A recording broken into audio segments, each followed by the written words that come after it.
Practical ব্যক্তিগতভাবে তোমরা আমার কাছে আসবে, আমি তোমাদেরকে ব্যক্তিগতভাবে বলবো। কালেকটিভলি এই ফলাফলের উত্তর এভাবে দেওয়া যায়। আসসালামু আলাইকুম প্রিয় শিক্ষার্থীরা। তো তোমরা সকলে জানো যে এসএসসি ব্যাচ 2024 ব্যাচের যে আন্দোলন সেটা আবারও শুরু করার প্রক্রিয়া সেটা চলছে।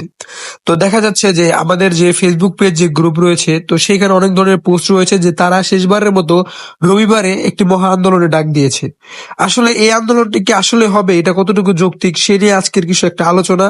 আজকের এই আপডেটটা আমি তোমাদেরকে দিতে চাইনি, বাট তাও দিতেছি, কারণ কালকে যেহেতু আন্দোলনে ডাক দেওয়া হয়েছে তাই তোমাদের সকলকে জানিয়ে দেওয়া উচিত যে কারণ এই আন্দোলনের ফলে তোমাদের যে বৈষম্য যে রেজাল্ট হয়েছে সেটার একটা নতুন ফল হলেও হতে পারে।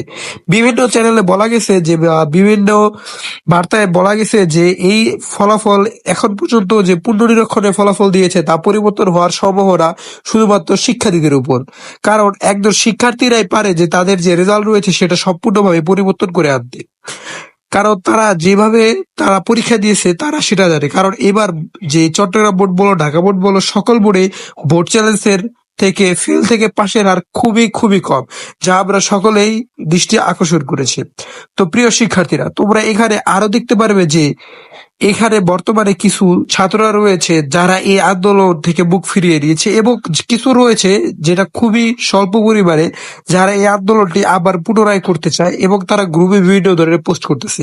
আমি তোমাদেরকে এখন একটাই কথা বলবো, শুধুমাত্র গ্রুপে পোস্ট করলে হবে না।